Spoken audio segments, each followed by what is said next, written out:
Good evening, ladies and gentlemen, and welcome to the Neighborish livecast. I'm Super Dave, aka Mr. Incredible, and with me, as always, is my feminine energy. Well, she's kind of with us. She's here. I'm trying to share us to Facebook. Well, I appreciate that. You guys know her, meal prep chef, personal trainer, and fitness guru, Patrice Jones, aka Miss Fruit Fit. There she is. Hey, what's up? How you doing? Hi, doing well. No complaints. That's good. And while we waiting on our other hosts to get in, they both running late today, but it's all good because we do have our guest today. We got an amazing show for you today because our guest today is a DMV born rapper, producer, social media personality, clothing designer with Power in One Clothing, author, and a founding member of Fresh Tribe, an eclectic mix of MCs, producers, and DJs from around the country who constantly push the limits and test the boundaries of music, all in the effort to give us that soulful boom bap that us hip hop heads live for. Wow. Yeah. Right. I always like to get. I was like, who wrote that? That's dope. Yeah, man. You can see this brother each and every Sunday at 12 on 12 p.m. DC time on his popular IG live show Brunch Beats, where he plays his beats and interacts with his fans. Ladies and gentlemen, Ryan Lucas is with us. What's good, brother? What's good, family? I'm feeling good and feeling great, man. You guys are looking good. Thank you for inviting me. I look forward to this great show. Definitely, awesome. Man. Definitely. We appreciate you, man. I'm excited to talk to you. Like we talked a little bit before the show.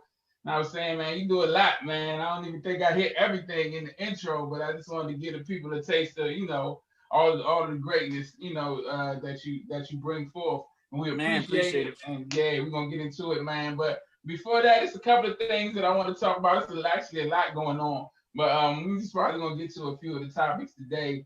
So I'm gonna save some because I was specifically told to hold off on two of the topics until my other folks get here. So the Saturday, the NAACP awards happened, and I'm not really, I don't really watch awards shows that much, grander than that. But I was happy to see, first of all, the NAACP awards is like our awards anyway. So it's just dope to see us given the accolades that we deserve, that we don't necessarily always get in mainstream. And I mean, I don't mean mainstream because that is mainstream, but that, the other side of that doesn't always give us. So to see people like, people that reflect us, recognize people like Issa Rae, Viola Davis, Mary J. Blige, Eddie Murphy.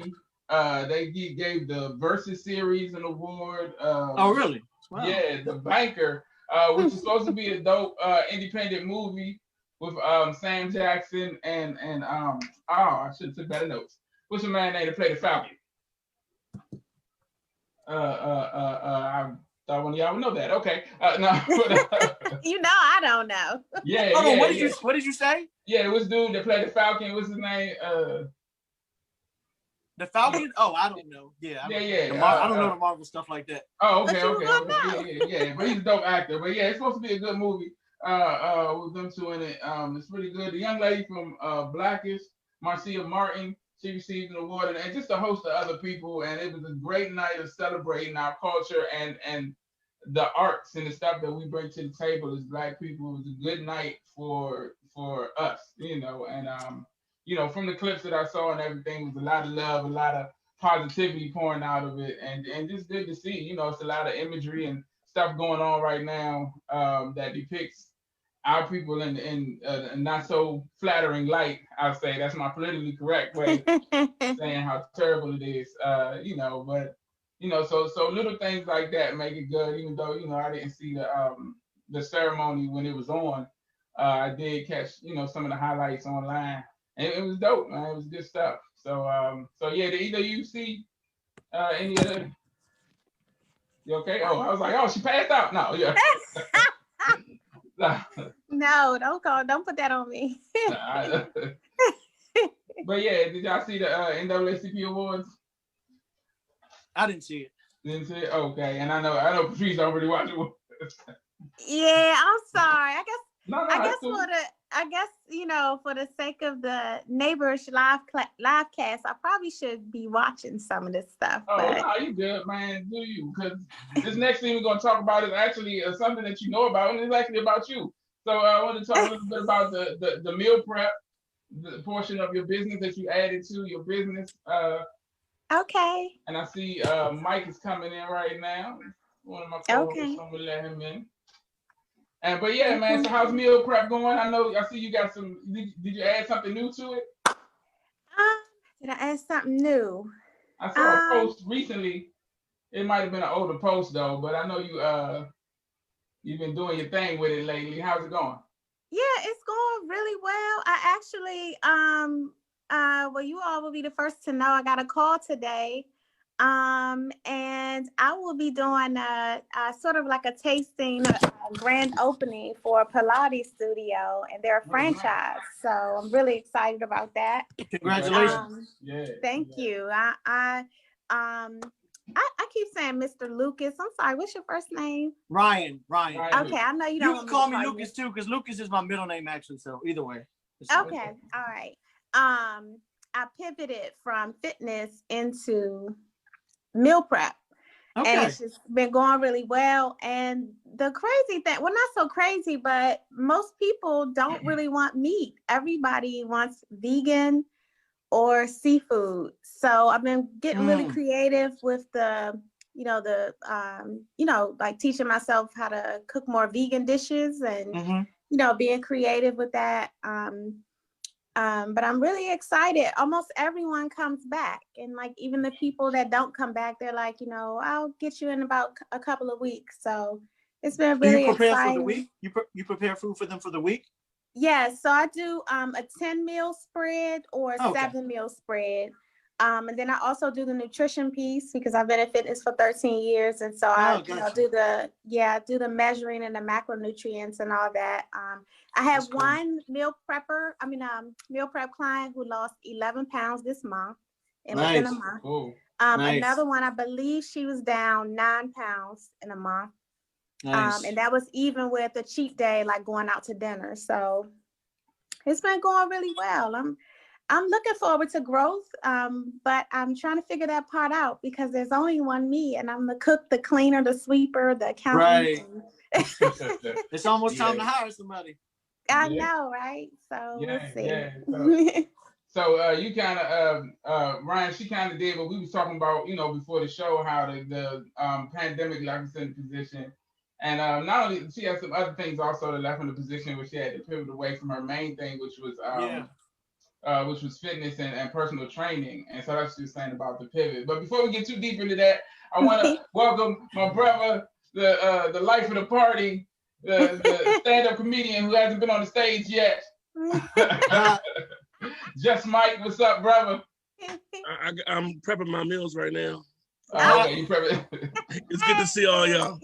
Yeah. Good to see y'all. Yeah, welcome, brother. So you made it out of that treacherous traffic. If that's treacherous is an understatement, that's fine. Yeah. I'm here. It's really, really good to see you all. Welcome, Ryan, and it's really good to see you, Miss Patrice. Good to see you too. Welcome. Not you, Dave. Okay, that's cool. I don't see you nowhere. But yeah, man. So we were just about to get into. I talked a little bit about the NAACP awards for the specific reason of holding the first topic because you asked me to hold it until you got here.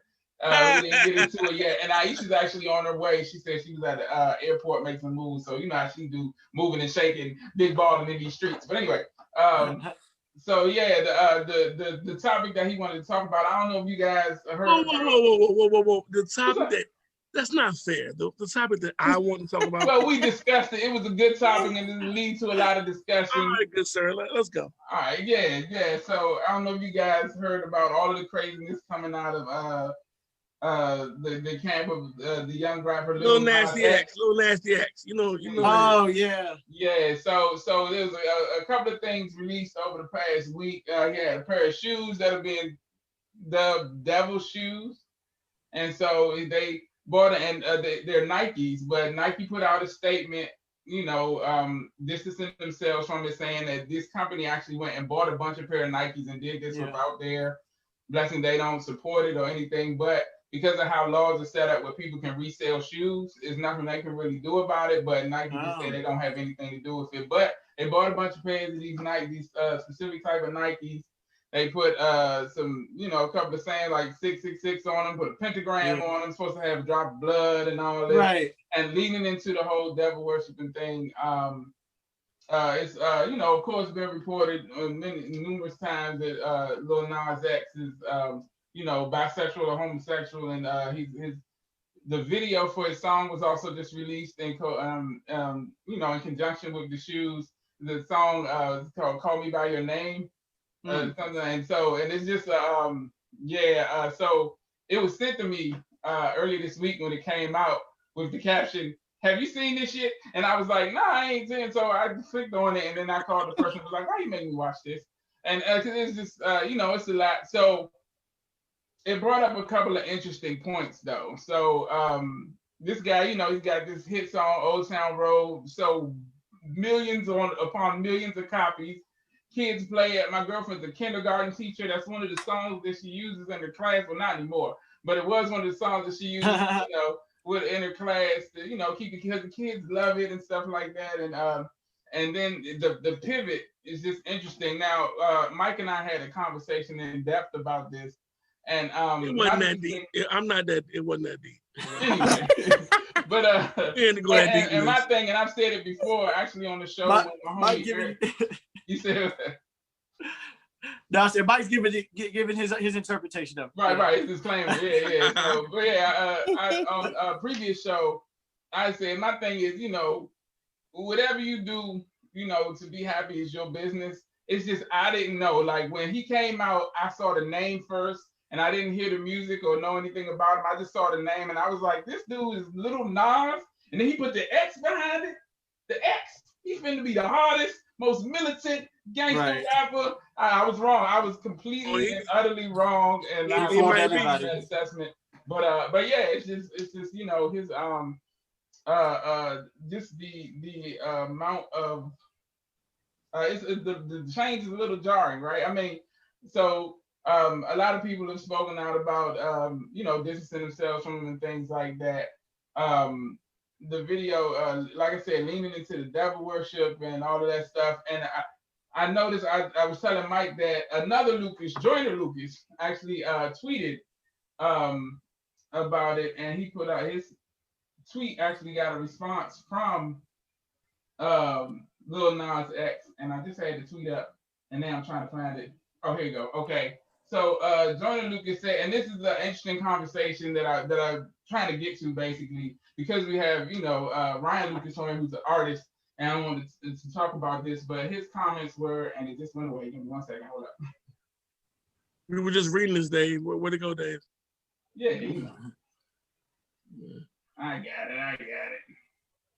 All right, so he said that Lil Nas X video is wild, but as an artist, he's doing everything he's supposed to do, creating viral moments, making people talk, and creating content he already knew was going to make you react to. The formula is guaranteed to work, and I doubt if he actually worships the devil. And then in another tweet, he said, I think the biggest problem for me is the fact that he doesn't seem to understand that Old Town Road is every little kid's anthem. Children love him for that record. They tune in and subscribe to his channels. So without a disclaimer, he just dropped some left field stuff, and all the kids have seen it. You know, and Lil Nas X basically responded and was like, well, in Old Town Road, I talk about drinking lean and infidelity. So if you let your kids listen to it, it's your fault. And I mean, you know, so it brings up a question that we've talked about on this show a few times, and I'm talking to you guys about today about artists and celebrities and whether or not they have a level of responsibility to their fans and also to people who might, you know, partake in their artistry. You know, so I'm gonna start with you, Ryan. You know, so do you think that that artists have a responsibility to make sure that the stuff that they put out, you know, isn't too, I guess, especially if they have a younger fan base, is it too much for them, or is it like Lil Nas X said, you know, I was talking about this, and if your kids are saying it, it's your fault. Is it more on the parents? Like, what's your opinion of it? Well, man, I mean, and I know that's a deep question. There's no wrong answer, man. I'm just asking your opinion. You know what I'm saying? Not that deep, no, I understand. Okay. Well, I'd love to hear what you guys say about it. The first initial thought is that, I can't expect, I'm a person of integrity, right? But I can't expect everybody to do that. Do artists have a responsibility to put out positive content? I mean, I guess it depends. If his intent was to shock the world, and his intent is to say whatever he wants to say to get reaction, I mean, that was his intent. That's his intent. Is it wrong? I mean, I guess that's a decision he has to make. I'm not judgmental in the sense of like, I wouldn't want my children to be exposed to it. I wouldn't want I don't think that it's helping us as a people advance. I wouldn't listen to it, or I wouldn't promote it, I wouldn't buy it, I wouldn't. But that's just like Joyner said. His intent was to shock the world, and I don't think that Lil Nas decided that Old Town Road was going to be for children necessarily. Yeah. Now, when it came out, and children loved it. And he made a lot of money from it. So there's another question. He made a lot of money from children loving it. So at that point, does he have a responsibility? If that's who his fan base is? Yeah. Maybe like that. Maybe it wasn't his first intent, but because he got rich off of, children and, and families and that sort of thing, does that now put him in a responsibility, category? Yeah. That's my question. Can I ask you something? Yeah. All right. So with all due respect to you and your artistry, my question to you is somebody in the game trying to do it, working your ass off, coming from where we come from, the city, whatever. Would you trade what you know, what you feel, all that you think intimately about the situation? Would you trade those things for that hit song that like Old Town Road and possibly this if this is a hit? Would you trade it for the money? Absolutely not. Absolutely not. Yeah, that's a lot of damn money. It's a lot of money. It's a lot of money. $37 million. $37 million. I know. For $37 million, I might take me a horse to the hotel room too. I couldn't do it. I couldn't do it. But he been telling us. What do you think, Mr. Trees? So I'm going to lean towards being kind of politically correct because it's a lot that goes into. I've just been hearing about it in the car, on the radio, which I try not to listen to too much. I think that there are two sides to this. So I think we do lean on artistry, and I'm saying artistry as a whole. I mean, as music, whether it's television or movies or theater or whatever, we lean on it too much with regards to our lifestyles. Absolutely. And our upbringing of our children. Absolutely. And how we live our own lives. I think we give it too much merit. Music, the artistry of music, the artistry of theater, of movies, it only has the power that we give it. So if your children, and I didn't even know that was like a children's song, I don't know. If your children are listening to these people, like my son listens to rap and stuff, but I taught him from a very, very small age, son, these are words. And I started talking to him about the frequencies of music and how it affects your brain and your eyes and what you see based off what you hear and what your brain processes. I think if we teach our children, of course, first we have to learn and know ourselves. We have to be in a place of knowing. If we teach that and we learn that for ourselves and we teach it to our children, then this conversation is obsolete because he, like, I'm gonna call you Mr. Lucas, like Mr. Lucas was saying, he's doing what in his business, the shock and awe, he's making money. He's pulling everybody in. Everybody's talking about it. He's going outside of the box. He found his niche outside of what everybody was doing. Now, does that niche not look like something that we would want our children to listen to, or something that we would like in our everyday lives? Maybe so, maybe not. But he's going to work just like people go to jobs that they don't like all the time. He's going to his job. He's creating his artistry. So as an, you know, him as an artist, I mean, to be honest with you, and that's another side of it, but you know, there's a whole agenda and a whole movement that we as melanated people aren't even paying attention to. And this young man, if you ask me, is being used to project that agenda onto the culture. Absolutely. But we don't address that. And then the other part of it is 666. What does that really mean? That is not a satanic number, and we need to get to that part too. A lot of us don't even know that 666 is what we are. It's our melanin. It's in us, right? So it's 6 protons, 6 neurons, and 6 electrons. It's us. It's not demonic. It's not satanic. The number is not. Wow. Yeah. And so our conversation was not this deep, Dave. I said, hey, look, it's good. Good. It's layers to this shit. But yeah, and that's deep. I knew she would. I knew for a fact that she would go there because she has no choice. She was there in the last conversation last week. Yeah. And it speaks to a very realness of. It speaks to what she was speaking to last week. Yeah, Bruh, definitely. We give it merit by conversations like this. We give it credence by validating it as song. Song don't make me feel like that. Yeah. Even when I heard Bone Thugs and Harmony, More Murder, it ain't make me feel like that. And I might be wrong. Perhaps I'm a hypocrite. Whatever, I'll be that. Ultimately, let my word ultimately shut up, Dave. Yeah. See, when you get high, you say ultimately a lot. That's all. But anyway, go ahead. Dave, I'm never not high. That's how you wrong, Dave. So we talking about a young man who made a whole bunch of money. It was so intriguing to me a month ago. Guess what I Googled on Lil Nas X? His net worth. I was so intrigued by what did he make? Like, this is amazing. Oh, that's when you got the figure from the 37 million?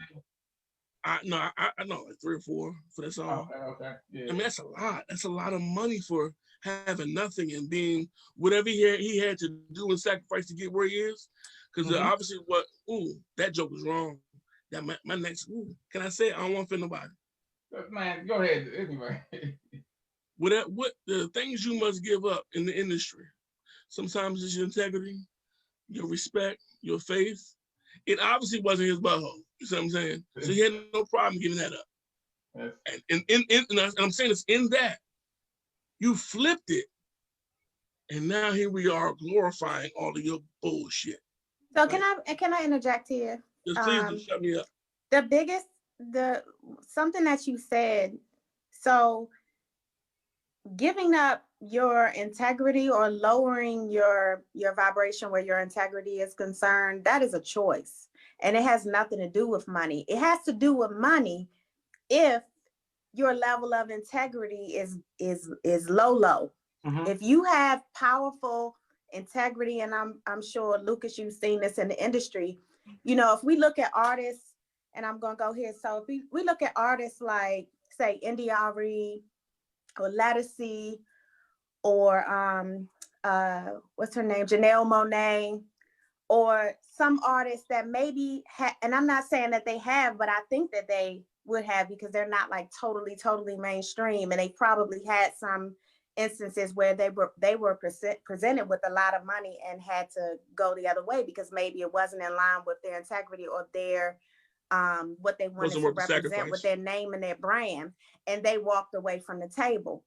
Like, there's every time you honor anything that has to do with degradation of self or your people, that's a choice.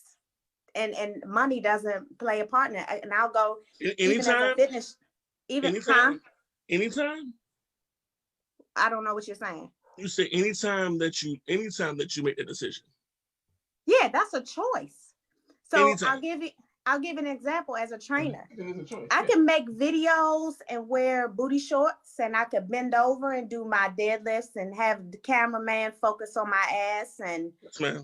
you know, squat deep and wear, bikinis and do all that and make all these videos. And I could make way more money, but I choose not to do that because for me, that's degrading, and my integrity won't allow me to make that, especially, I got a son watching.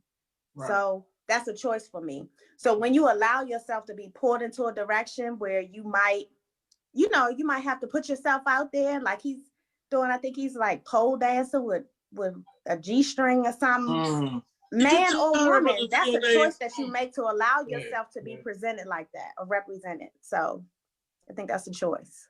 Yeah, he was saying that. I was telling them in the video, that's what he's doing, that, and he slid down a stripper pole. That's enough. We have Google. I don't want. It was crazy.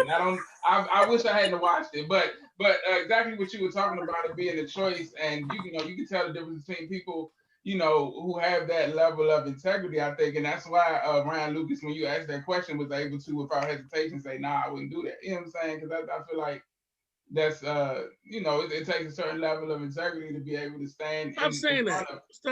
Stop using that word. Level of integrity. Either you have it, you don't. There's no level of it. I don't know how you have. It's like I have a level of respect. If you have it, it's integrity. Yeah, I respect you a little bit. It takes integrity to be able to stand in front of situations like that and be like, this might change my life, but I'm not gonna compromise my beliefs or my my people, like Patrice said. So I don't know, Mike. It might be a level of integrity because it might be a $5,000 level or a $34 million level. And then what I'm suggesting is my level of integrity doesn't exist. Where I have integrity is in me. I teach my children. I preach to my children, I guess, pretty much. Integrity is, the things that you do that are right, are right, when nobody's around to see you and nobody's around to validate you or give you any kind of credibility on it. It's something that you do for you, and it's right. And right from wrong, because I taught you it. And therein lies no level. It either is or it's like you go to a party, a frat party, and the girls pass out drunk. Well, no, Dad, I didn't jump on it like the other guys did. I just, finger bang. No, you right. That's the same thing, bro. That's integrity. I went way left. I'm sorry. But I get the analogy. But real quick, what were you about to say, Ryan? I heard you was about to say something. Oh no, I agree. I think what Patrice said was, she said that there could be a level depending on what you're giving up, but then also on the flip side, there could be a level of, when it comes to integrity, you may have a line. Some people have different lines they won't cross. Some people will stop at the first line. Some people will stop at the fourth line. You know what I mean? Mm-hmm. So that just represents the different levels. Definitely. Yeah, I knew this would be an interesting, dialogue between us about this, because it's just one situation where I know about on his wall. You said what? I'm a nosy individual, but I don't want to be a fly on that wall. I don't. Oh yeah. No, I don't know if anybody does, but the only reason I really wanted to talk about it was to get to that aspect of it, because so much these days has been put on entertainers and artists to kind of fit into a box, and be what certain people want them to be. And so I think like the first tweet that Joyner Lucas put out about, it being, him doing exactly what he's supposed as an artist, doing something that's shocking and that's going to cause conversation. So I get that, but then I also get the flip side of that, which is, it's a little out there, and while he doesn't have a responsibility to raise anybody's kid or anything, I think that understanding what his fan base is, maybe like he said, a disclaimer would have helped, or something, or even putting it out like the same conversation we had, a similar conversation about WAP, about the Cardi B song WAP, and about how I feel like it's some things that don't need to be mainstream and prime time and released. It should be released in a way it was when we were coming up. It was videos that came on late at night show on it was videos that came on the main show, and then it was videos that came on BET Uncut. And you knew the difference, and it was a place and a time for it, and that's cool in its time and place. But I don't think that that level of I don't want to say censorship, but just thought given to who's perceiving and who's receiving this information is given anymore. Like at this juncture, does he go ahead, bro? Go ahead. I just was gonna say the music industry and most businesses aren't in the business of necessarily being having morals. They're in the business of making money. They don't care. They're in the business of making money. If you remember that, then the sky's the limit on what can happen. Exactly. There's going to be way worse things happening, I guarantee, because what's happening, like kind of Patrice kind of laid it out. When she first, she does that time. It's beyond music. This thing is something. It's way deeper than what we're talking about right now. They are trying to change the way that we operate and think about things and what we accept and what we don't accept, what we do accept. And this music is one of the vehicles to do so. Exactly. So it's buckle up, Definitely. Yeah. So what you said was so important. Once you understand it, like my uncle had a famous saying, he was like, once you get an understanding of it, then govern yourself accordingly. So then that's when realizing it and understanding it and becoming more of a parent, becoming more of the parent, like Mike said, that talks to your kids and make sure they have an understanding. Or not what Mike said. Mike said like what Patrice said. Shut up. But anyway,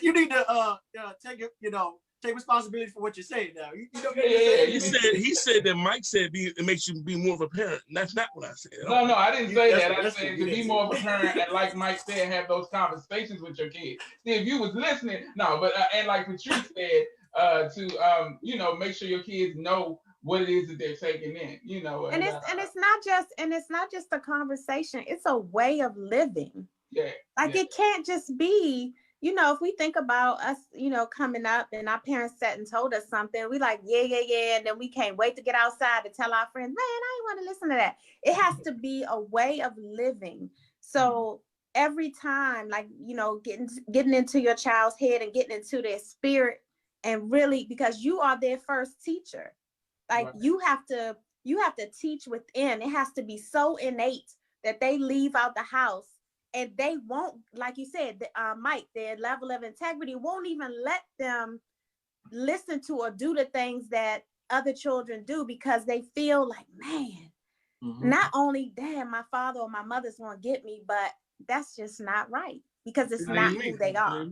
Exactly. Yeah. Exactly. I think what Dave and I were talking about was, as we pivot in this conversation, was solutions. Like Ryan, a solution. Patrice, a solution, because we know there's a problem, and Dave, solutions. Finding a solution in and of itself has become problematic, because in 2021, Ryan said, they don't care. They don't care what they sell to our kids. Right. Like, ultimately, they gonna sell it. And I think that is it safe to still say that 12, 13, 14, 15-year-old is listening to the most music because that's where they are in life? You know what I mean? Yeah, around that age where they start to. WAP wasn't made for people that's 35 and doing it well. WAP was made for the little girl who's kind of curious about what she got to thing going on here. And personally, with 3 daughters, no, it ain't. No, it fucking ain't. No, it ain't. No, it ain't. Like, no, it ain't. Like, no. I can't tell you. So I walk in the room, lick it, baby, stick it, baby. That's my 8-year-old. I'm like, I miss 2 Live. I grew up on 2 Live. I was wrong too. Like, so as a parent, I did. I mean, don't stop. I sung that when I was little. I still sing it in my soul. It's a good song. But ultimately, we gotta break these cycles, man. We gotta break these cycles. Yeah, and that's a good point too, because I have very few things irritate me. I'm pretty, even keel. But this does. When people say, oh, remember when we was young, you think it's no worse than Lil' Kim, it's no worse than, and if it is or if it isn't, it doesn't matter. What matters is that we change, we break generational curses, if you will. Yeah. We change the dynamic in our own family structures. And we got to get out of that, comparisons to, it's like we compare our traumas and then say, oh, this trauma is better. Yeah, definitely. No, and that's exactly what, kind of where I was thinking with it. Like, you do hear that a lot where, Oh well, we listen to that like Mike said he listened to Two Live Crew back in the day, but I do feel like there's a difference in that the culture isn't pushing as much of what it is now. So to the point where we can listen to where there were people who could listen to that stuff. Like I listened to Bone Thugs just like you did every day, all day. I would be in school, in high school, in the lunchroom with my homies. We let our hair grow out and we started rapping like Bone, and we thought we was. I never wanted to didn't let our I let my girl hair grow out. You didn't let shit grow up. Stick your head off there. Anyway, well, not now, but back in the day when I was in school, I wanted to be, and I would rap and all that, but I never wanted to rob nobody. I never wanted to do stuff they were doing to kill nothing. I was just, but Dave, that same machine that's shoving Lil Nas down our little kids' throat was shoveling Two Live Crew down ours. Yeah. That's true. It's a reality. They've gotten more efficient at it and more efficient. We've gotten more stupider as a people collective. Individually, we're brilliant. Individually, we're brilliant. I know. Did you say more stupider? On purpose. Because individually. Part of it is social media and technology, though, because you think about it, right? You had to go to the record shop when we were younger to buy the records, right? Now you can just listen to it on YouTube. Yeah, you know what I'm saying? It's different. Yeah. And so knowing that, you know what I'm saying, knowing the amount of access and that not only that, but that thing is what's being used, like we said in the last show, is what's being used to basically pacify the kids these days instead of talking to them or sitting them down and, conversing or spending that time with them. It's sitting them in front of the TV or put their favorite thing on YouTube and leave them for time. Man, my little nephew's like that. He'd start off watching stuff about the Marvel comics, and I'll leave the room and come back and there's somebody cussing and fighting and all kind of stuff. I'm like, how'd you even get there? He just started playing. And I think that has more to do with what his dad is watching. I'm gonna have to talk to him about that. But anyway, I ain't gonna throw him under the bus. But the access, the level of access. And so with that being said, does any other entity, does YouTube, do the artists that create this stuff have any kind of responsibility in the stuff that they put out and how it reaches the masses and how it affects the mentality of the young people? And I mean, I'll say that it's more, my opinion is that it's more directly on the parents, but it's a tough job for parents. And I'm not a parent myself. So I have, parents here, I'm asking you guys, like, what do you think? With the amount of access, is there any responsibility on these entities, like these companies that post the stuff, YouTube, Facebook, all of them, which they've been trying to do, and also the artists themselves? It comes back to that initial question. Is there any responsibility on them to, at least, because even like the movies, they'll put a R or a PG-13 or something on there. And, the music industry did it too, but when they're releasing stuff like these singles and stuff, like he just released it, he just put it out on Twitter, on YouTube and all that. It's there and they have access to it. So is there a responsibility? Does anybody else other than the parent have a responsibility to kind of govern? Long ass question, nigga. Just shut up. Hey, look. I've been called the king. I wonder how many times you was gonna ask it. Like, is there any? Well, I just want to make sure it was understood. It's understood, bro. What you guys think? But yeah, so I'm gonna start with Patrice. I know you have a son, and do you think that any of these entities have a responsibility? I know you said that question was, look, I'm doing it again. I think she already answered that question. I swear I feel like she answered that question already. Go ahead. Well, I was actually gonna take another angle with that and kind of hand it over to Lucas,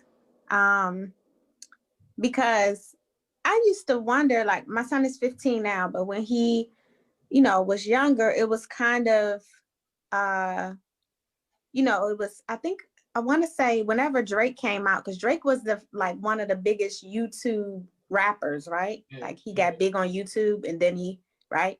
Yeah. So it was when music was like coming off of, like, everybody was like starting out on YouTube and, and I could be misspeaking. I'm just, look at me as a 40 plus mom here. This is lingo. So I'm watching my son listen to and watch videos on YouTube, and he started talking about rappers, and he would go to YouTube, and I'm like, wow, music is just like on YouTube. Like it's a whole different thing. And so what I wanted to kind of redirect or deflect to to Lucas's, what is, like, since music has changed from, you know, from music as we know it, as, you know, going to the store, having a CD, or going to buy the music, or downloading the music. Mm-hmm. And it's so, yeah, the access has changed. How, I mean, I guess in the industry, like, how does that, like, how did the protocols change with that? Because I think just like you have social media and you have different protocols with different platforms, and we've seen those protocols and algorithms change over the years, but yeah, like even with Facebook and Instagram and LinkedIn and all that. How has that changed with the access to music? You know, because I think that's the part that needs to be addressed before we can talk about the parental piece. Well, anybody with a phone or a computer can put anything up. Now there may be, I don't know if that answers your question.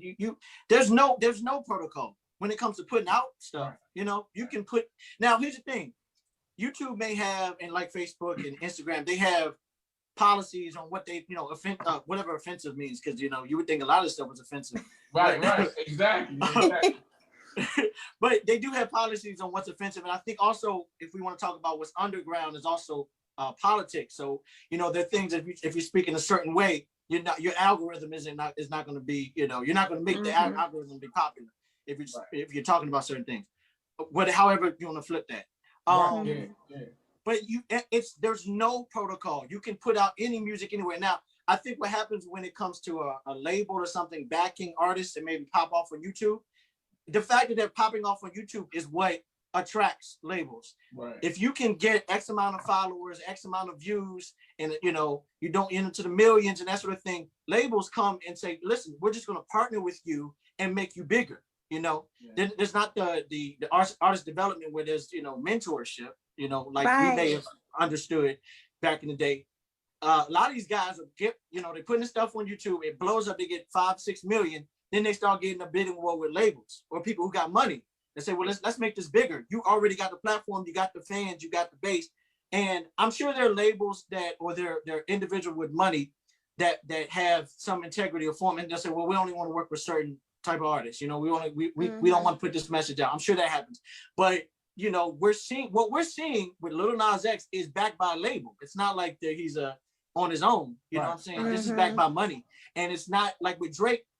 And it's not like these people also, after they acquired their, you know, their initial success, and now you see them everywhere. That's not by, you know, happenstance. You know, it's you know, marketing. You know, there's a whole marketing plan, and there's millions of dollars that put into that.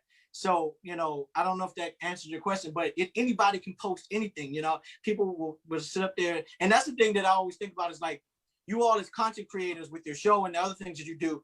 You know, the issue I've always had, including myself, is that there's so many people not doing the right thing on social media, going up live, doing random stuff, which they have the ability and the right to do it.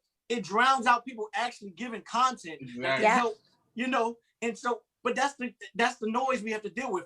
Those are the things that we have to deal with. Anybody has access to technology. Technology is good because we do have access, because now we don't need NBC, ABC, CBS to get our stories. We can get it right from us. Right from the brothers on the street that sees the whatever going on and come right on and listen. This is what actually is going on. So it's not filtered.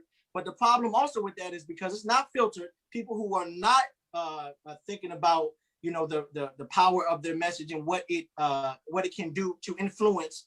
They have the ability to put out the information or the music or whatever, the entertainment as well. Right. So you hit the nail on the head. So when you talk about algorithms, right?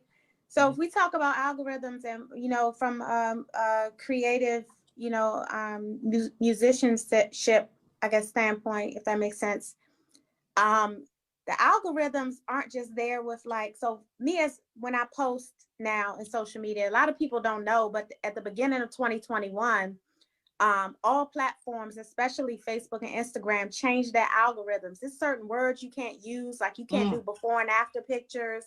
You can't use the word you and your because it feels like you're attacking somebody. Yeah, wow. The algorithms change, and I'll be happy to share the information with you all. I was in this group in Clubhouse, and a lot of the I don't know, it was a bunch of billionaires and they're talking about the things that they did. And so I took notes, and they were talking about How you the know they had algorithms. billions and shit? Huh? How you know they had billions? You said billionaire. How you know they had billions? Well, No, people so in who are Clubhouse, known as big. everybody introduces themselves, and you Yeah. you look at their thing. So with Clubhouse, you can actually look up the person as they're talking.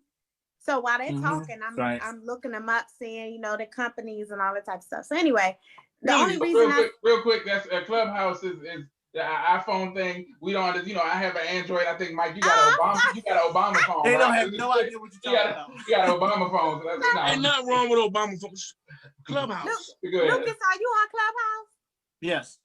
Okay, so you know what I'm talking about. They create this room.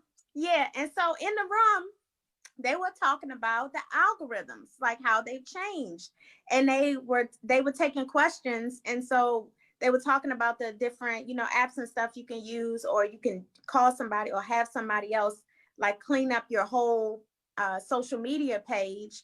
Because like if you ever notice now that your algorithms, like your views and stuff, have lowered since the beginning of 2021, that's why. So like where my videos used to get 500 views, now they get like 50, because the algorithms actually scan your whole page. Right? It goes way back. So you might find now that you get an alert. It says this music, what is it called, the UMG group or something, you can't use this music because they've muted your video, and your video is from like 3 years ago. That's because the algorithms has changed, and so they're picking that stuff up. They've gotten better at it. Yeah. So let me go back to my point I was making. So when you talk about the algorithms of the music, like it's not just what we do on social media platforms, it's the entire internet. And Absolutely. So when you look at YouTube and how YouTube hashtags are just the regular views on YouTube and what's said on YouTube, those have algorithms also, right? So Absolutely. So the music that's there, it's being censored, just like what we type, what we post, what we say. I remember, I'll give you an example. I got back from Croatia, and I came back here and I was like, this food is horrible here. Like the food in Croatia was so healthy. And I said something about don't get the Popeyes chicken sandwich. Was it Popeyes or the KFC? Popeyes. Whatever chicken sandwich was out, they took the whole video down. Wow. And I'm not even gonna talk about how you just started on this. Like when I got back from Croatia, I was about to say the same thing. Like Croatia, like everybody been to Croatia. Pop the collar on us. That was my one big trip. So that was my one big trip. But yeah, that is like the algorithms, right?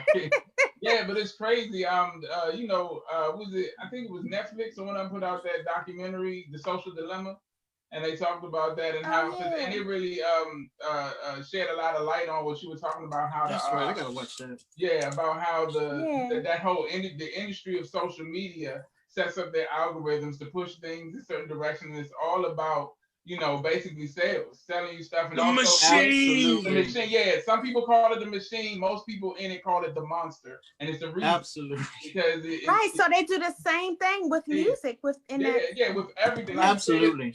It's more all-encompassing than we think, because it's not just, like you said, it's not just Facebook, Twitter, Instagram, LinkedIn. It's every website. Everything that you do is being collected, and they're collecting information on you to make a composite of you. Because the ultimate goal, from what this documentary said, and this is their words, not mine, but the ultimate goal from what and they had insiders who worked in these companies saying that ultimately, thanks, Mike, they are trying to build a composite of you to be able to predict what you're going to do, what you're going to buy, what you're going to need, so that they can supply what you want to buy. And it's all about separating you from your money at the end of the day. But it's all about, and the platform that's able to more accurately predict that gets more money. They get money based on how much they can they can do that. So it's so interesting. It's so deep. If you haven't seen it, check it out. But yeah, they definitely talk about the algorithm, and I saw a direct example of it.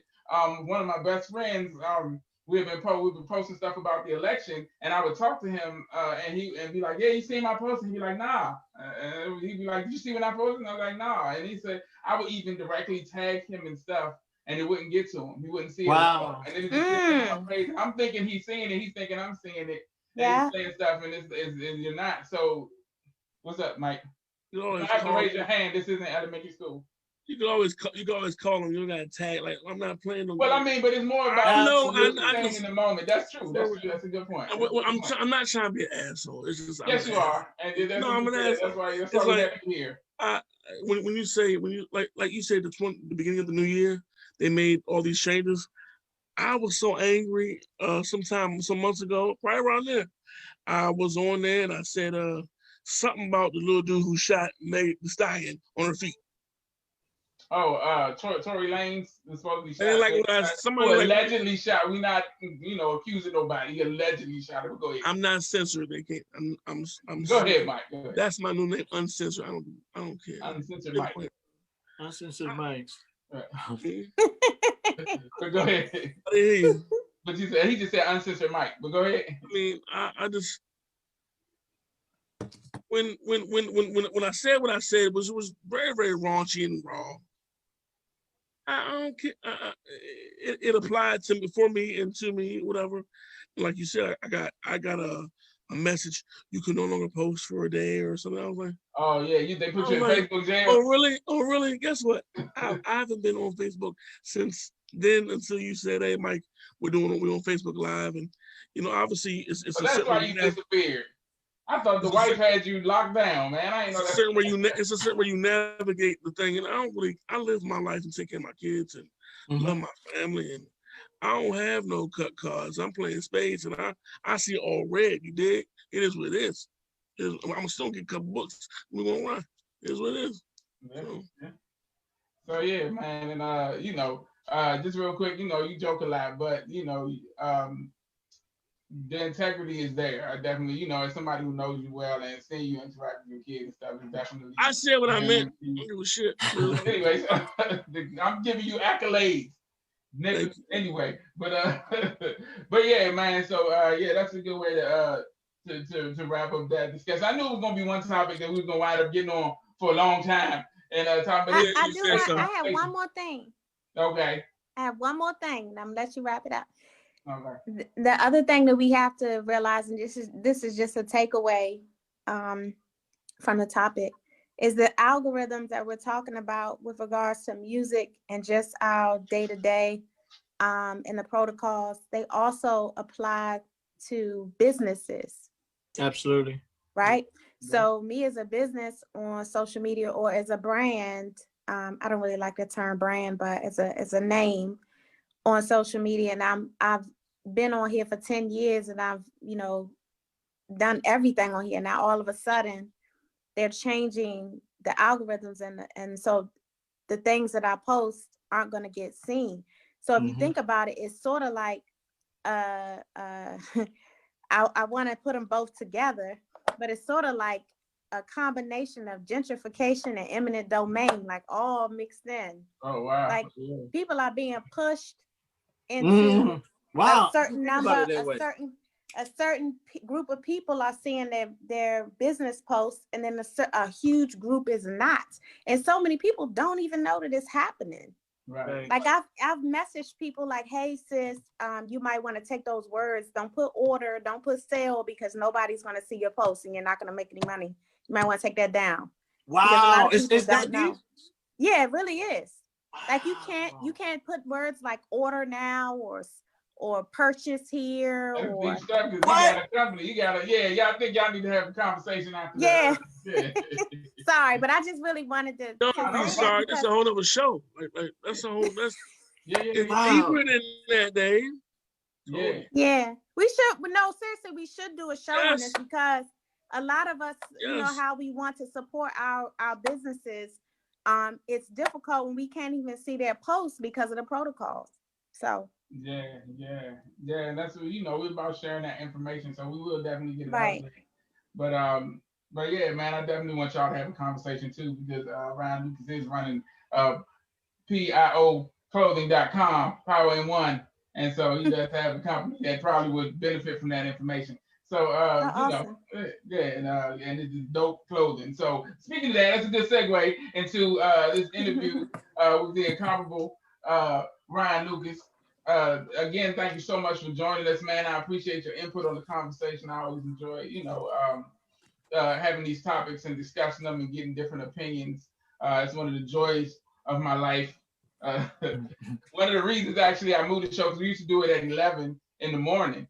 But it was it's kind of hard for people to come in, so I was like, let's move it to the evening time. People can come after get off from work, get in and chill, get something smooth like some Cavassier, some Crown Royal, sip something strong, right? For me it's Boone's Farm and Goofy Grape. We do it. I'm just playing. Classic. But yeah, man. So cracks himself up, don't he? Yeah, man. I like my jokes, and that's all that matters. No, but yeah. So I always like to start with a question, taking it back. When you were younger, when you were actually a little kid, and people asked you what you wanted to be when you grew up, do you remember what you would say? If you don't, but Yeah, I think it was something generic like, well, it was two things. It was something generic. Well, it's something generic like a leader. Or a leader or speaker. Okay. So my father was a pastor of a church, so that could have been part of the reason. Yeah. Yeah. Yep. Is he still a pastor? What's that? Is he still with us? Is he a pastor? Oh no, he's transitioned. He's passed away, but he was a pastor up to the transition. Mm-hmm. What's that like? What's that? You're doing hip hop music, and your dad's a pastor. I mean, did it ever conflict? You ever see something he was like, man, I want to hear that? It's a long story, but I'm 39 right now. I'll be 40 in a couple weeks, but that's congratulations, a long story. baby. Welcome to the 40 party. Yeah, that's right. Yeah. But I'll just say that I started out, being influenced by hip hop from school because it wasn't played in my home, clearly. And from that, with poetry, kind of mixing it like, okay, rhyming, rap, speaking over music, doing my poetry over music became hip hop. My parents tried to, as all parents should, if you want to get your kids to think a certain way, they tried to guide me into like holy hip hop or Christian hip hop music. Yeah. So my mom was buying me, she was finding, and I had an older cousin who was influential too. She was buying me tapes of Christian hip hop artists. But I mean, I wanted more, to be honest with you. Right. So, so early on, up until, well, for a long time, I was doing Christian hip hop music. Like I have albums of Christian hip hop music. Okay. Yeah. So that was my father would let me he would let me rap at church and everything. So, my father, when he was in his 20s, was running around with a gospel group around the DMV area. So he knew he knew kind of like a music management, moving around, that sort of thing. So I think he appreciated me, and as long as I was still talking about something he could listen to, they enjoyed it, and my mom too. So, but that's how that went, I was doing hip hop Christian music for a long time. That's interesting because I came up in the church too, and I remember around the time that I started, rapping, I was thought about going in that direction. My issue with it, and I wonder if you say your parents would buy you a lot of the Christian rap and stuff. I noticed until probably like what's my man that's out now that's real popular? I'm talking about Lecrae. Yeah. Up until him and maybe two other people that I've ever seen. Every time I heard gospel rap, it sounded like a gospel singer trying to rap as opposed to a rapper actually, right? So that kind of kept me away from it because I was so in love with the artistry and the wordplay, and then I didn't see any of that. Yeah. So it was kind of like I don't want to be stuck in this box of making this kind of, even though. So that was just interesting that you mentioned that. It's interesting similarity. I had a similar situation. Because I was talking to a friend about this yesterday. Once I got older, I started to hear artists that were Christians that were dope, but it took it was a long time before I could hear. But now as far as like the genre of holy hip hop, there are artists who are amazing artists. One of them named Theory Hazard. He's a veteran in the game. I don't know if you ever heard of him, but he also makes beats too. Theory Hazard, super dope. He's from the Midwest. So at the time when I was coming up, I would listen to Christian hip hop music, but it didn't sound like the other hip hop music I was listening to be honest. Right. But I was still doing it and everything. And so, but then as I got older and started to see the culture, there are actually artists. I'm not saying that the artists I was listening to weren't dope in their own right because they were artists, but I was hearing amazingly dope Christian hip hop music. And I think today, it took for those pioneers and for those people who just kept going at it, like Lecrae and all those other guys, K-Drama, when they first started, they probably had resistance. But then as they kept going, it became more acceptable. And I mean, people are going to look at hip hop, they're going to have negative thoughts or positive thoughts about hip hop, depending on how you were introduced to it, Right, so, but yeah, so, that was my experience too, as you said.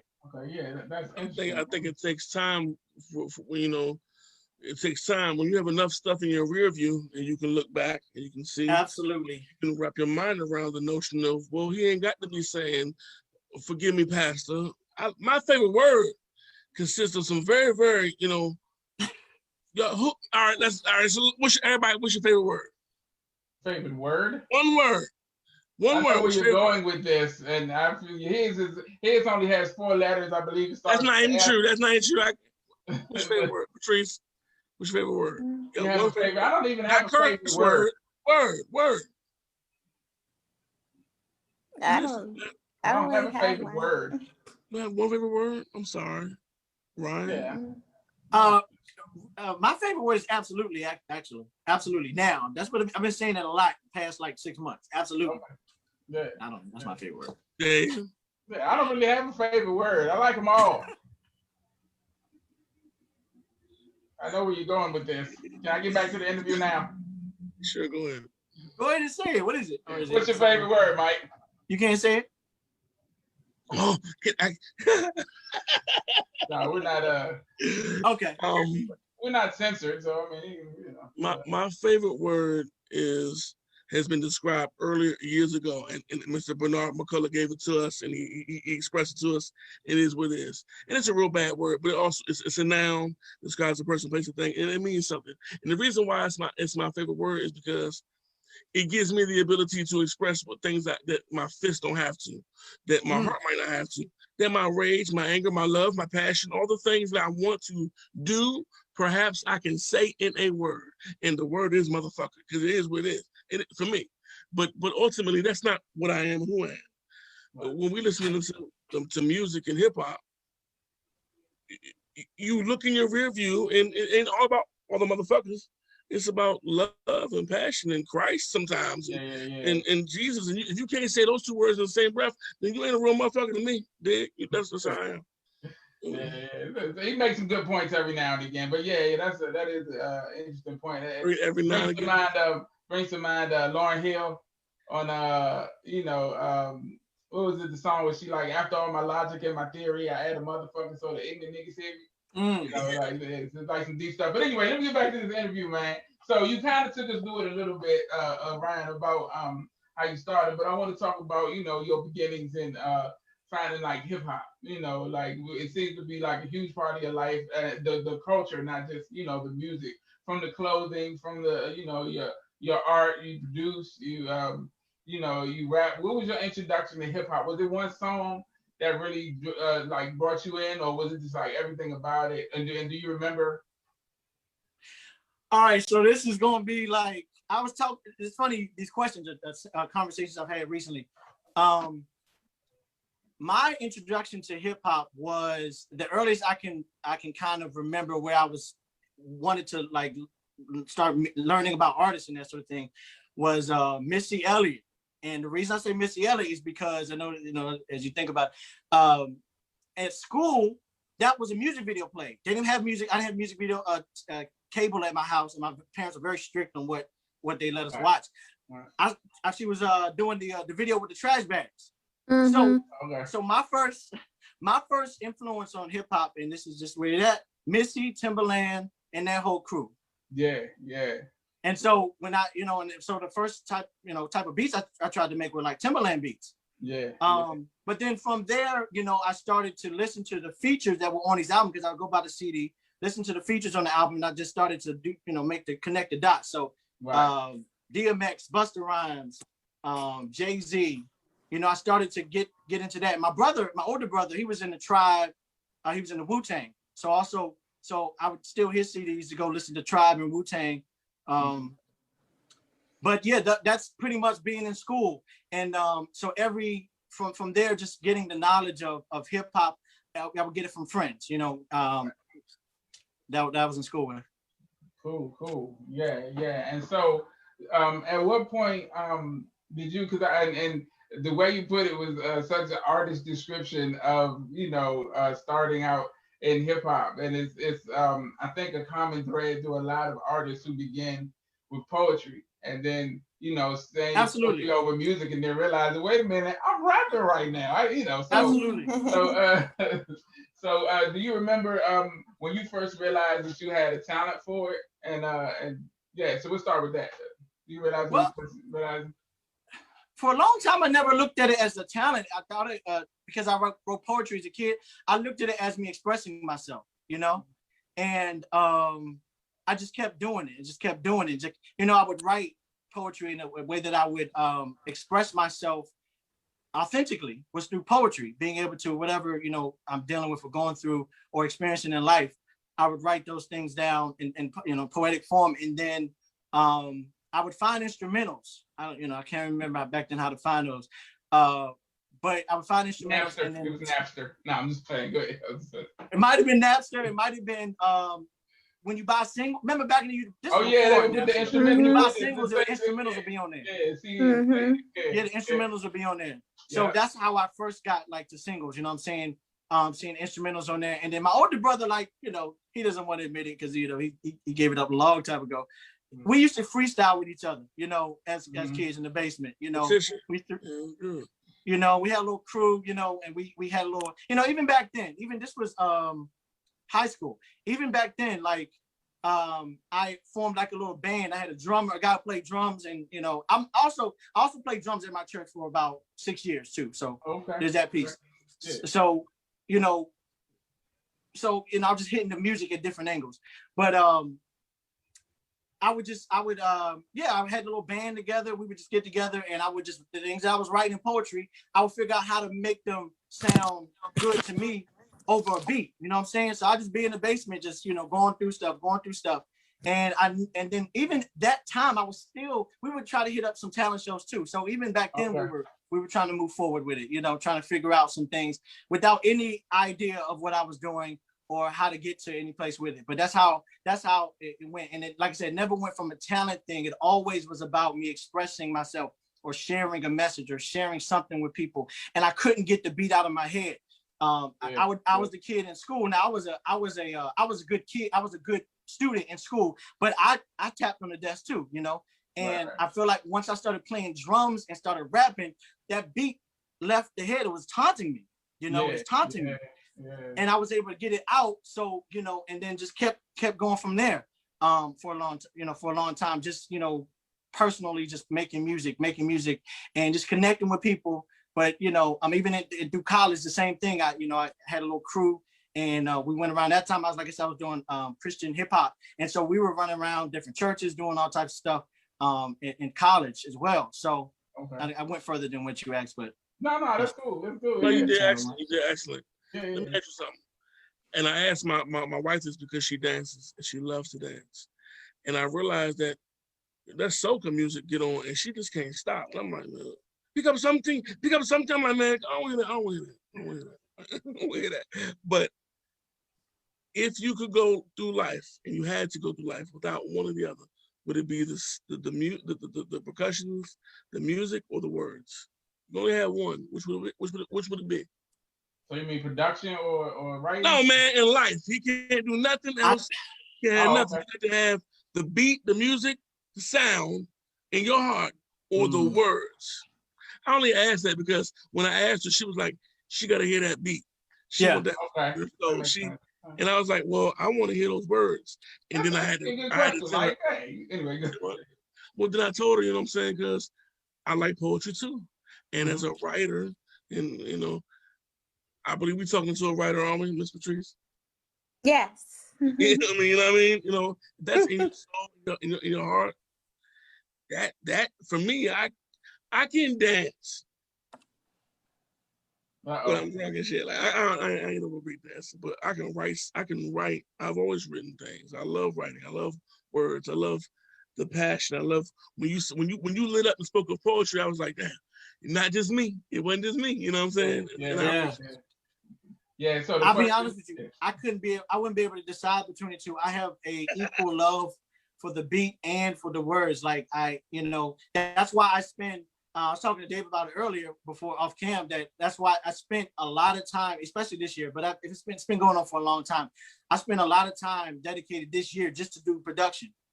And I don't think since I started making music that I've spent that much time just doing production. But it's both. It's both. Absolutely both. I want to be proficient. I want to continue to be. I'll say because I feel like I'm there. I continue to be that person that can mesmerize you with the lyrics and also have a soulful beat that you are, that connects to your insides, So it's really both. I spend a lot of time going to open mic poetry events in Baltimore and in the DMV area, and so I could listen to the poetry all day. But I'll also go to producer showcases. We're back. I know they still do it. Some companies still do it, but back in the DMV there was Beat Society, and I think they were out of Philly though. And just hear beats all the time. The first time I heard Kev Brown or Odyssey, these cats, serious cats, and so I could sit and listen to beats all day myself without words. Right. So it's both. Yeah, so is that a good answer, Mike? Both. We mean it's a good answer. It's an awesome answer. We mean the man was being real, speaking from the spirit. Absolutely. It was an awesome. No, it wasn't a good answer. It was a good response to a half-assed question, and yeah. No, it wasn't half-assed. It makes sense. There's an asshole. I'm not the only asshole. Anyway. All right, so let me ask you something. Right? So when it comes to music, right? We're going into 2021. We've went through a pandemic. I was talking to the young lady last week. Was it last week? Yes. Yeah, last week. Spoke. I could kind of feel the heaviness in her. Like, when you were an artist and you can't get out that stuff in you. I felt that. Are you going through that as well, man?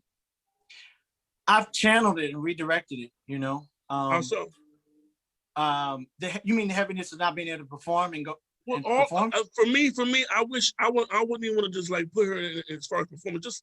I think she's just not able. Creatively, it's like you're in there, you do your own thing, and it's like can't nobody hear you. You want people to hear you, and what you do, what you produce.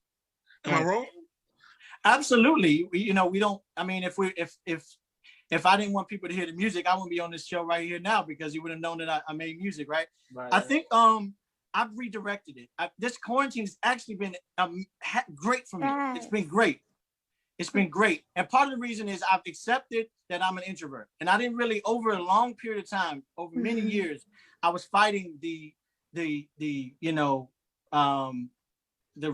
energy that I didn't want to be in front of people all the time or share with people all the time. And I get drained from people. Yeah. And I've really been able to explore and really search and really like heal just from the years of just trying to keep putting myself out there in front of situations, and they weren't controlled environments. And so now I feel like this quarantine has helped me to like reset all that. And then also I introduced the social media shows that I've been doing. So I have Afro Cool, which I do on Thursdays, where I play music from independent artists from around the country. I've been doing that for almost 50 weeks. And then and also I have Brunch Beats I do on Sunday where I play beats that I produce solely. So this is the beat show.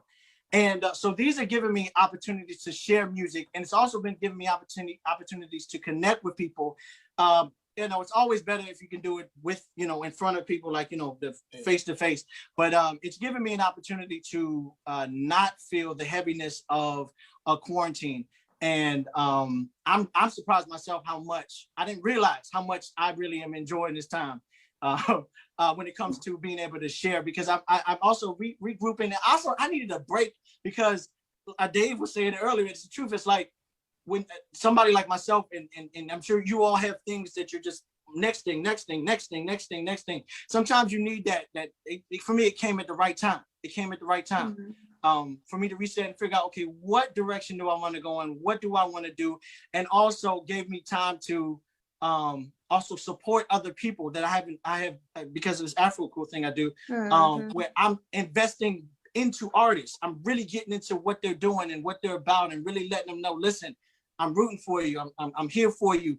I can do whatever I can do for you. I'm here, to genuinely be there for you, And so I guess the act of the service is also helping me, So that's dope. And that support is so necessary. First of all, because artists, it's a lot of times until you make it to a certain level, it's such a thankless job. Even though you get something out of creating and having your artwork seen and heard and things, it's still you have no idea until you get to a point where people start responding to you and letting you know you're doing a good job. But even just I believe in your your passion, your vision. So that's dope that you're able to do that. And I heard Patrice really agreeing with what you're saying. We've been talking about this for a while on this show since the pandemic started, and she's been championing the notion that we need to stop really looking at this time in such a negative way. Of course, there are negative aspects of it, but anytime that you have to regroup and reset, like you said, and just to, as Patrice says on many times, just to be still and just have time to think and redirect, because that's been it's a blessing, and if you use it for what it is, then it definitely will work out for you. I just real quick, and I guess I'm just kind of venting, but. And I mean this, and this is from somebody who I started training. I would get up between 4 and 4:30 in the morning, and I wouldn't be done until 8:30 in the evening. And I traveled a beltway for 5 hours every day to pick my son up from school. So to go from that to being completely in a place of stillness, I literally have been given the opportunity to recreate my life and recreate my space and examine friendships, relationships, connections, contacts, and really delve into me. And I think that if we look at it more so like that as a reconstruction of self, then I think we can all grow. I love, and I'm not just BSing here. I love every day. Like, I love the day. Like, when I wake up, I'm like, I think Neighborish, she has a song that says, I wonder how life is going to surprise me today. Like, when good morning, I wonder how life is going to surprise me. And every day I'm just like, man, I wonder what's going to happen today. It's never like, oh, I'm just, that down and that different energy. Like, if we wake up with that and we look at, the artistry of being able to paint and create your day, then I think, it doesn't look so bad. I want to paint and create something. You want to what? I want my monies. I want her to say what she just said. I want you, Mr. Ryan, to make a beat. We're going to make some fucking money. Understand that? Did you not hear the delicateness? And I'm writing down. These are lyrics. And the power I heard delicateness and delicateness, power, and tone in her conversation. I hear that from my other half. It's a level of realness. It's one of them. Calgon ain't taking nobody away. Bitch, I'm gone. Fuck all y'all. It's like all right. I want my monies. Yeah. All right. So we're gonna put that track together for you. Okay. Anyway, I'll sing the hook. So you're not singing. You're gonna say what's in your writer. You're gonna say what's in you at that moment. In that time, we're gonna pick up a topic, and you're gonna flow because you executive producing the album right now. shut up. We're trying to do an interview. Opportunity has to meet preparedness and shit. But nah, it was a dope vibe to what was being said. But I'm trying to do an interview. So anyway, so Ryan, I noticed like the music that you made, like going through your discography. I noticed that you have albums like a couple of dope albums. That I Want Her Back, you know, that has of course Bo Jackson on it. That's my joint. But yeah, I noticed that you moved toward releasing singles after that. It's a lot of singles. And was that because of how the industry has shifted to be more single centric, or was that just you putting together stuff to have an album, or was that a conscious shift, or just something you just started releasing singles? Because I know a lot of people have moved to that. Right. No, it basically it's two things. The first thing is I heard there's an artist by the name of Ryan Leslie. You guys know what I'm talking about? Ryan Leslie? Sure. I saw him in Atlanta. There was a conference down there, a hip hop conference down there, AC3 Festival, probably 2015. Yeah. And he was speaking about his independent walk and as an artist, because he actually, he got signed, and then I think his second or third album, he just went totally independent, and now has been able to be very successful with different ways, but touching people directly, as opposed to going through, any of these. He doesn't even go, I don't think his music is even on streaming sites, it's like iTunes or anything like that. He only runs it through his site. But one thing he said, somebody asked him about, what do you do with writer's block? And he said to them, go live life. You need to live some more life. And that's what I'm doing. I'm living more life. So I have the ability to write songs, but as far as an album, I make themed albums. So I Want Her Back is what you mentioned, which was a third part of a series, a relationship series. The first were 2 EPs. One EP was called Boy Meets Girl, which talked about people meeting, girl and boy meeting and falling in love. Second one was called Next Chapter, which talked about the issues or the challenges of relationships. EP, and then the third one, the follow-up, which is my first official LP, full album, was called I Want Her Back. Yeah. And that album talked about old love, but basically seasoned love. Getting back together, breaking up, getting back together, all the people and influences and obstacles you deal with relationships, but being successful with them. So that was the thing. Then the next album was Liberate Through Economics, because as I got older and I started to think about, as an artist, as we talked about responsibility in the messages earlier, what am I doing to help Black people advance? What am I doing to help uplift Black folks? So I started studying. I studied some of our great scholars, Dr. Claude Anderson, Amos Wilson, Marcus Garvey, some of the more contemporary ones as well. And I studied them primarily through documentaries or speeches and things that they would put up through YouTube. I would listen. Oh, Dick Gregory, huge influence, Dick Gregory. And I realized that one of the ways that we can exercise power is to understand the power of money. And resources really is a better word. Understanding resources. So if we can obtain resources, control the resources, and share the resources between us, we have the power to control our happiness. We have the power to control our laws. We have the power to control how people treat us. And it's more of a global thing, but then I also talked about the practical steps, and that I did. I switched my money to a Black-owned bank. I'm not doing a great job of trying to buy everything Black, but I'm trying my darndest that if it's presented to me and it's Black and it's within a reasonable situation, I try to invest in that. Right. Whatever products or whatever. So Liberate Through Economics is a themed album, though.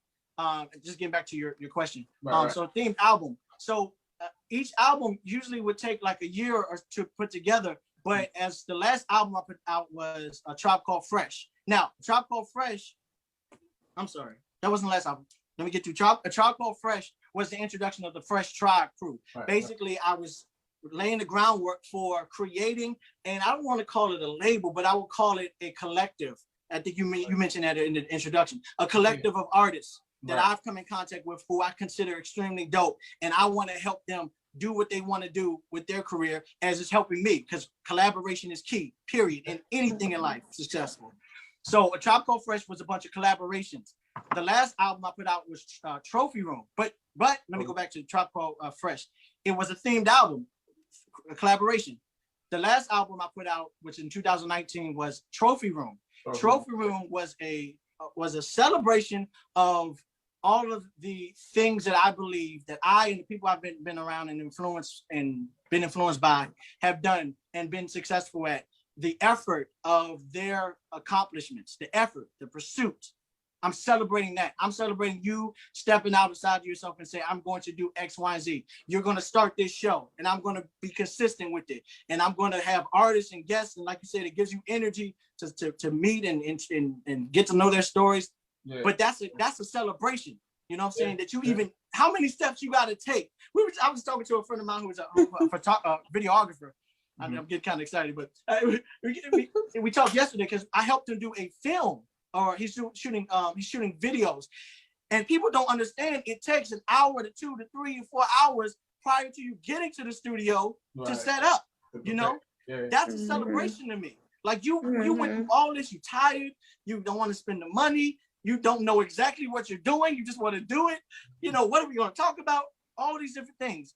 I believe in celebrating the small victories, and that's what Trophy Room is about. Themed album. So since then, long story short, since then I have concepts in my head, but I don't feel ready to start even writing for a new album. Okay. But the singles are my ability to still share. And I'm not worried about, at this point in my career, for a number of reasons, which we can talk about if you want. I'm not worried about the standard, the industry standard, or what societies expect from us, because streaming has killed the model. Yeah. That's what I was saying. It's done. You know, I used to push these CDs. Listen, I used to make some cash off these CDs. You know, because that was the form. At this point, people can go. They put the music out. Later that day, people are giving an evaluation of your album. Right. How much? Yeah. Come on. Yeah. Come on. So I'm like, yo, forget that. I'm not going to rush music and people going to listen to it for half a day and then move on. I'm going to take my time and do it the way I want to do it, and, you know, make sure the messages are right. And I want it to age well. Right. I'm very proud of all my albums. You can listen to it now, or 15 years from now, it's going to be relevant to you. The beats may sound like, oh, that sounds like the 90s, or that sounds like early 2000s. But the message is going to resonate with you. So that's what I'm focused on. I'm focused on legacy. So whenever you see me post something or put out a song or something, it's because I listen to Dame Dash too. Dame said one time, he said, I shot this video, a full movie, and I could put it out tomorrow. Because you know why? Because I own it. And I could put it out on my own website and everything. So it's really about, I am pushing the message of independence in everything in life, in every aspect of life. We do need people to do things. I don't know how to shoot my own videos. I haven't invested the time and money and effort in learning how to do that. So I still need people to do things. But as far as me, what I do want to ask Patrice about, we can talk about it another time, is the algorithms, because that's something I don't understand. And if there are things that I can do to make that better, because I've noticed the likes and the views go down. Absolutely, you know. Yeah. And so I always wonder, what am I saying? What's going on? And but it doesn't stop me. It doesn't stop me from doing anything. Yeah. You know. Yeah. And all that stuff will fall into place. You'll figure it out. And like I said, I'll make sure that y'all have each other contact information so y'all can have that conversation. Yeah. Definitely. Yeah. And that's very all-encompassing answer. I appreciate it. So the out of the music that you've done, and this is always a tough question, because I feel like as an artist, you know, all your pieces are your babies, so you love them all equally. But do you have any that stands out to you?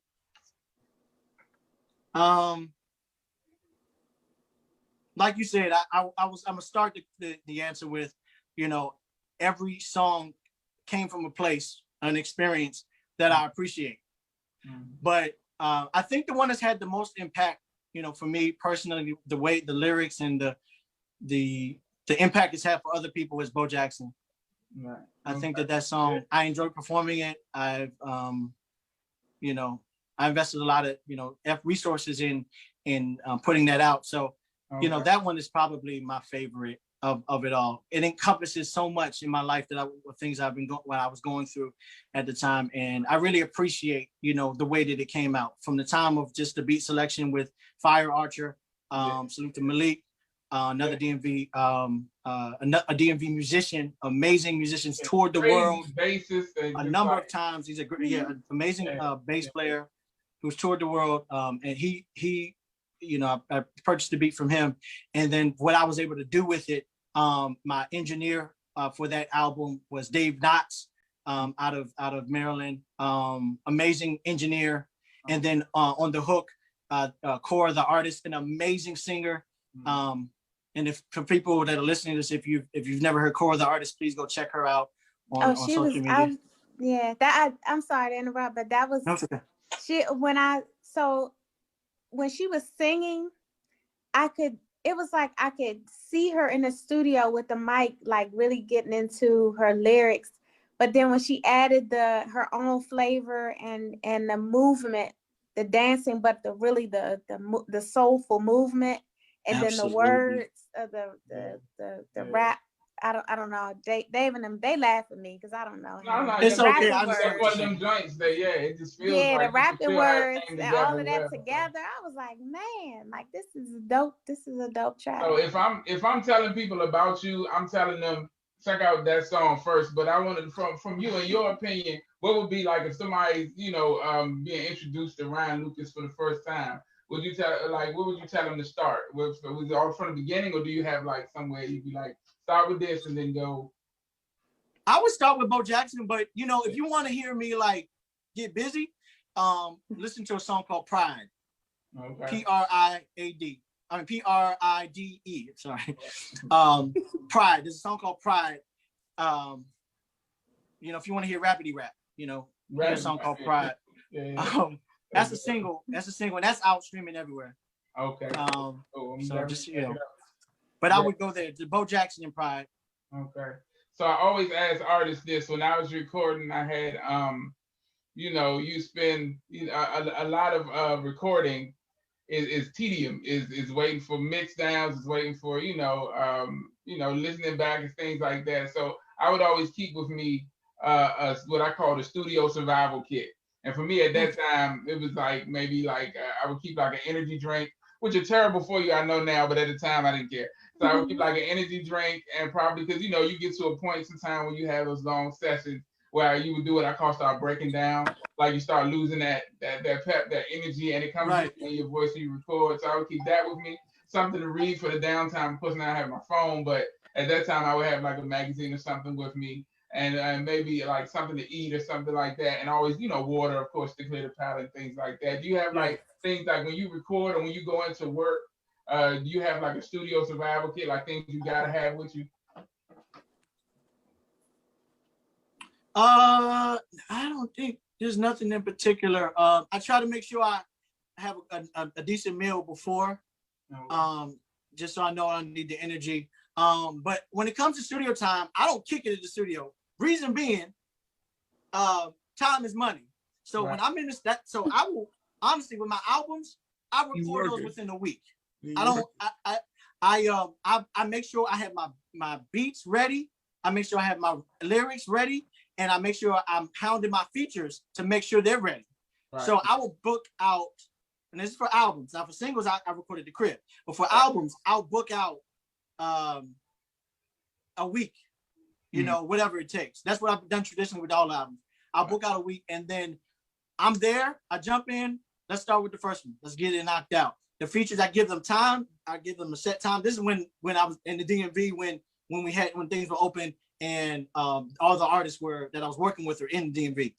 Right. Give them a time. Give them reminders. This is when I need you to be here. X, Y, Z. Be ready to get it in and get out.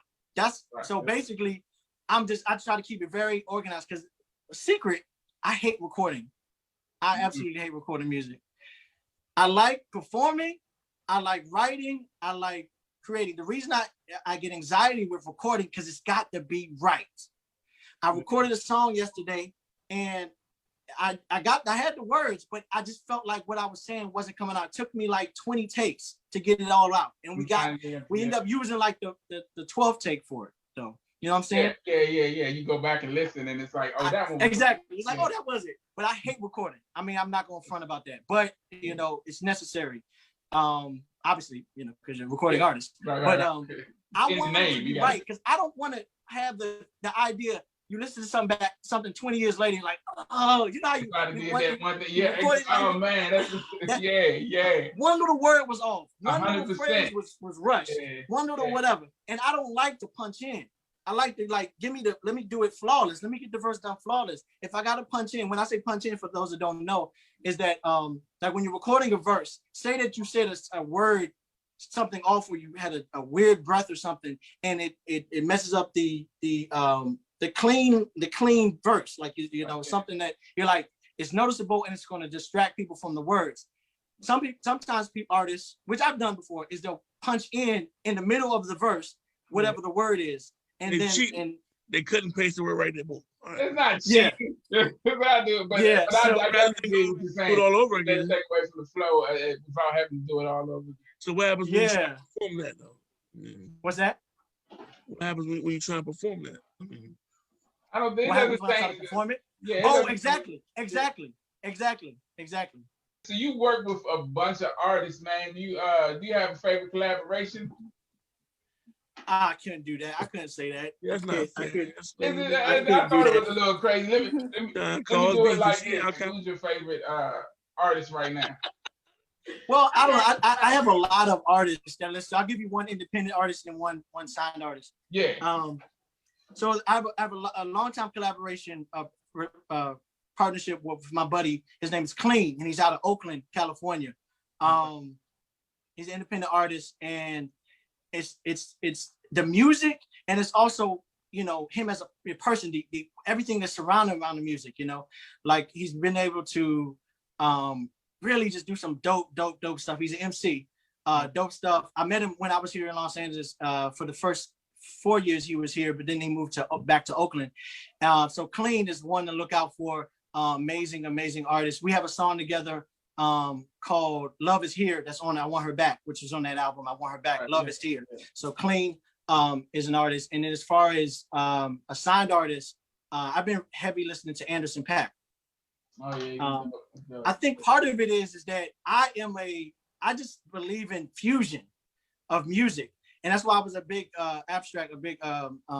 Q-Tip fan, because I believe in the fusion. I believe in the producer and the singer and the rapper and everybody fusing the hip hop with the soul, with the rock, with the splashing and the, you know, and so Anderson .Paak is one that he's proficient in producing. He plays drums. He can rap. Yeah. He can sing and he can songwrite. Right. You know, he's an alien. So right. Yeah. Dope. Ask you something. I want to know, like, did you just leave here and know nobody and go there, or had you made connections and whatnot? And once you got there, how are you received as a DC cat? I mean, when you come from DC, when you come to perform in DC, it's tough. We like, you know, we're like, okay, absolutely tough. You know, so when you go there, how are you received? How's that been going for you? All right, so first question. I did come visit LA a number of times in 2014 and 15 for a couple music conferences, and then also I was invited to come out to perform. So within that time as well, prior to moving. So so I was able to meet people that way. And when every show that I came out, that every place I went to, I made sure I tried to meet a promoter or meet who organized the event, because those are usually the people that do the networking and connections. Plugs, you know. Plugs. What's that? It's the plugs. Yeah, absolutely. So that's one thing I do encourage people to do is, like, whatever you're trying to do, find the people who are putting the event on, because, you know, artists, it's a lot of us, and, you know, we we're not necessarily the people that can get us to next to the people. So, you know, I just believe in learning or introducing myself to whoever the plug is. As far as the reception, I think it depends on the event. It depends on the event because LA has a hip hop, an underground hip hop movement, right? And like you, I want to comment on this first because you said something that it brought back painful memories. Performing in DC. Listen, I remember in 2015, before I came out here, I was doing a lot of shows with Tyrone Norris. One versus Many. One versus Many. Yeah, that's the homie. Yeah. So we had a weekend tour. We went to New York, went to Brooklyn, New York, and performed. Yeah, we used to do those. Great energy. We went to Philly to perform. Great energy, or decent energy, I will say. It was decent energy. I came back to DC on that Sunday. We did Friday, Saturday, Sunday. I came back to DC, room full of people in Club Live. That was above Bohemian Caverns, right? Yeah. Club Live. Yeah. Stone. Everybody are stones. Are you sure? There was nothing I could do. And at that time, I believed I was in my Busta Rhymes bag as far as jumping around as much as I could without losing my breath. And and giving people, because I was the music I was doing was storytelling, so I had to, you know, it was still storytelling. So it was a thinking type song, but I was looking for a head nod. It's not your fault. It's not your fault. It's not your fault, bro. You know that's how we. It's like you when you come here, it's like you got to do something that we ain't seen before. It's like it's tough. It was tough, man. Pushing, don't stop pushing, bro. Absolutely, I love my city though. I love my city. I'm South Beach to the death. Yeah, but we've been through that, like you know, as an artist, I was about to say artist, but as an artist, they don't receive. You got to have hard. Yeah, what it is. It's tough. It's tough, and barrels in the crab. I was managing after I rapped. I was managing for a while, and I took my artists. We did one of those, you know, the tours and the love we got in Baltimore, the love we got in Richmond, the love we got in New York was crazy compared to the, you know, because you do shows here for a while and you be like, am I just not that good? But then you know, you go out other places. Yeah, I do my thing. Okay, I see what it is. It's just y'all some hate. No, but they not. You know, it's tough. No, you're right. It's not good. It's not. It was. You all know. It was a time when that live sound had to boom bop boom bop. It had to have something with some pots, some pans, some buckets, and give it to you. And you know, it was just, that's where we were for a long while, and then everybody started killing each other at the game go-go's and shit. Nothing now. It's like Wale, he from Gaithersburg. It is what it is. He do his thing though, but yeah. So we running a little over time. So let me say this. Now here's the thing about performing out of town, and I mean, I've been in LA for 6 years. I mean, I still feel like I'm in DC though. I feel like I'm still visiting, to be honest with you. But the thing is, part of it, I think what you kind of said, Mike, was that doing something that was new. And I think what makes the experiences or the positive experiences I've had out here for performances is that when I tell people I'm from Washington, D.C., they're like, what? You know, they probably never heard of an MC from Washington, D.C. You know what I'm saying? So I consider myself like an ambassador for the city, you know what I'm saying? And so it's like, I mean, there's so many, there are different genres of music in the city. There's so, you know, so I don't want to say I'm all encompassing of DC sound, because, you know, and because there are a lot of amazing artists who I respect highly and, you know, and salute highly, and very, very talented, and really salute them. But, you know, that in the places I performed out here, I might be the only cat from DC or even from the East Coast. So the flavor I give them is something new, it's something different, or they've seen maybe on TV or something like that, or they might, you know. So that's why it may be a reception's different. Like, and as I think about it, and people in DC were like, "Oh, I'm regular. It's regular. I know you. You know what I'm saying? I know what, you know. I know what it's about. I know what you're talking about." So, you know, I don't know. I don't necessarily think I don't want to say it's a DC thing. I think it's an anywhere thing. Every person because I have LA cats who perform out here, and they be like, "Yo, you get, you know, this and that." It's like, you know, and they're from here, you know, it's sort of like, it's everywhere. That's just the way we go. We like to see new. We like to, oh, it's something different, or or the vibe is a classic vibe or whatever.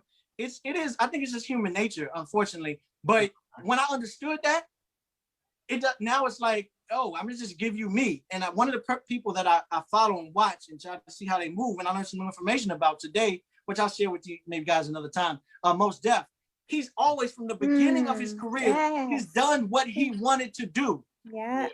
One quick short story. He after they brought Talib Kweli and Most Def put out an album Black Star. Yeah. Right after that album, he took a pilgrimage, I think, to Mecca, or because he's Muslim, and he came back and said, "I don't want to tour." Yeah. So he didn't tour.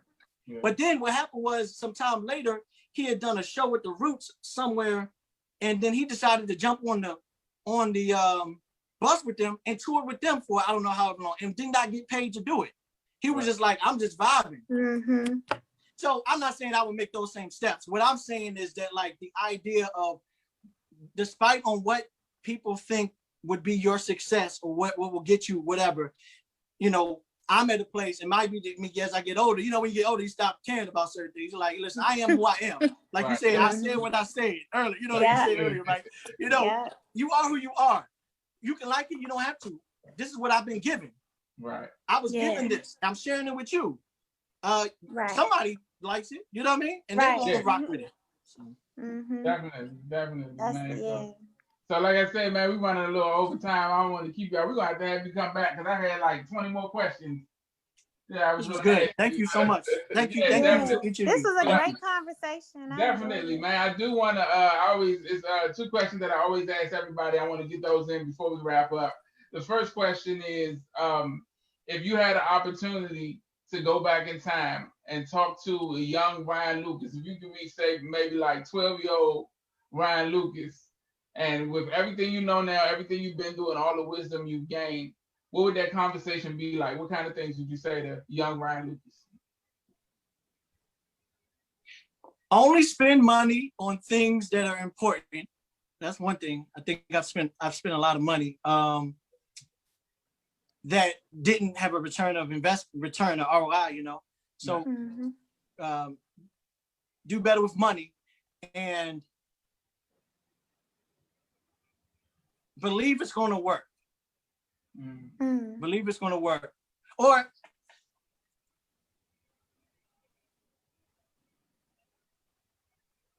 your passion in life is based off of what you've been given or what you believe you've been given. Operate within your gift. Operate despite on what you hear, what you see. Operate in it, because what I learned is that when I try to suppress, like I talked about the drums earlier, but even with hip hop, with music, as an artist, as a lyricist, I attempted to suppress because it took me a while to realize that this isn't going away. I'm going to continue to do it. It's going to haunt me if I don't share it. It's going to haunt me if I don't share it. So, operate in your gift, live your passion. You'll figure it out, So those 2 things, being better with money and then, going for the goal. Yeah, operating your passion. That's dope. Yeah, I like that. And the second question is, you rocked a lot of stages. You been on platforms, through social media and things like that. You've been in front of a lot of people. You've had a lot of people see you. When people see you, what is it that you hope that they see?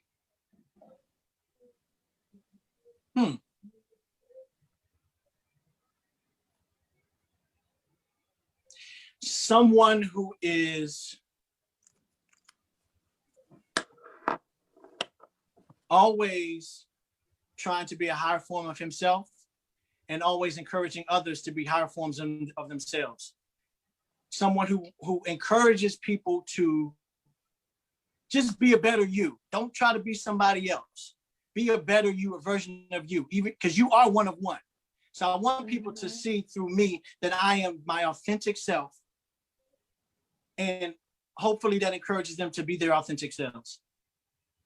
Yeah, that's dope. Yeah, and that's definitely what I get from the music. You're succeeding at putting that message out there. So that's dope. Thank you. Can I say one more thing? Sorry. Sure. Yeah. Because you know, I'm working on it. I have a clothing line called Power in One. I wanted to get that. I was gonna get to that. I'm sorry. I should have said it earlier. It's good. You want me to wait? Should I wait? No, yeah, you can go ahead. Okay. Yeah, no, I was gonna say I wanted to get to that, but we talked so much. I know. But I prefer conversations like this when it's more free. But you know, it doesn't help when you have to set questions though. It's like now we got it. But yeah, this was great. So yeah, I real quick. How did that start? How did you get into it? All right, so the company's called Power in One, where you have the power within yourself to affect change. We do it through fashion. It started in 2012 with two of my college buddies. One lived in Charlotte. At the time, one lived in Charlotte, one lived in the DMV, and I was in the DMV.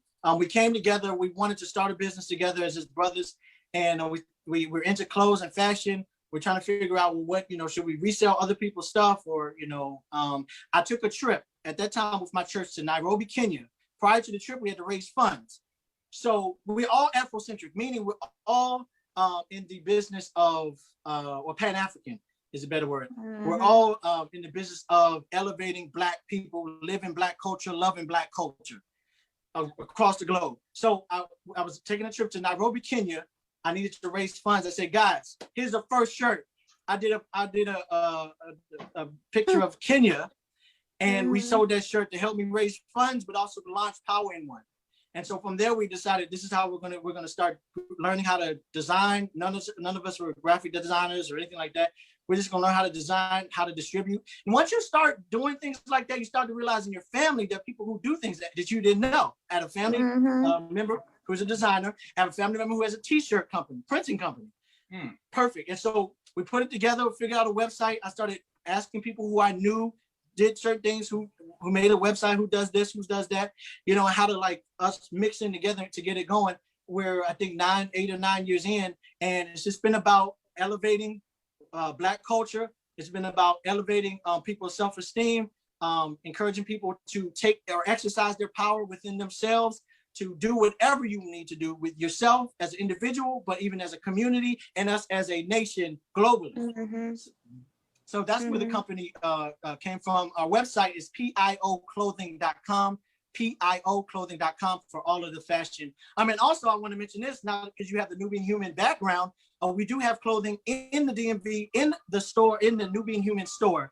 Okay. Yeah, so if you are in the DMV and you don't want to buy it online, you can go check out that store.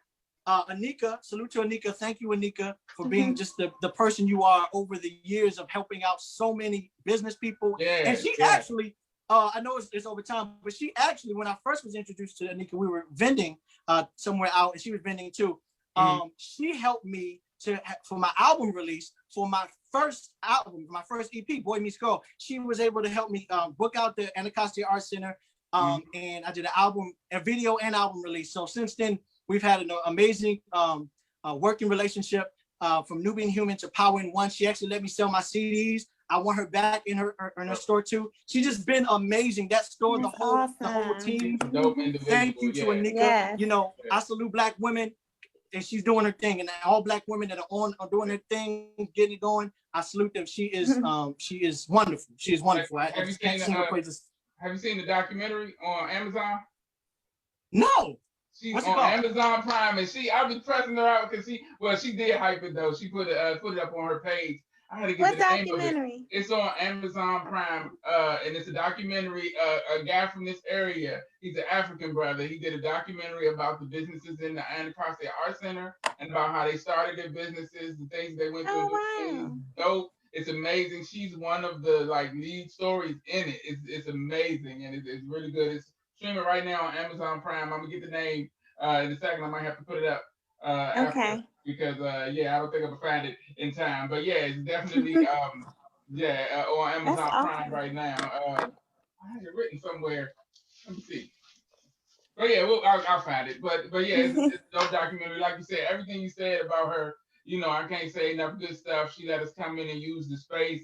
That she, you know, she's all about helping, and the same thing, Afrocentric and Pan-African. It's all about everything Black people, and so the support that she gave us, she's like, you know, you guys, this is your home.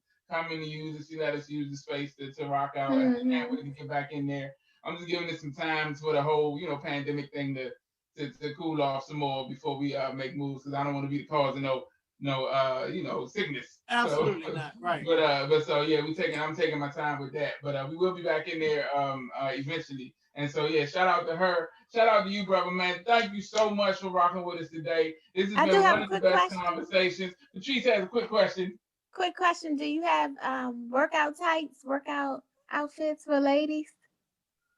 We have no, we don't have the tights. We don't have tights. We have a dry fit shirt. We have a dry fit shirt, okay. And we do have I think we still have some lady tanks. Oh, okay. Fitness tanks. Okay, yeah. I'll check it out. I got the website. And I'm like I said, I'm gonna get y'all to exchange too. This is another, business stuff y'all can talk about too. Yeah. So I'll make sure that happens.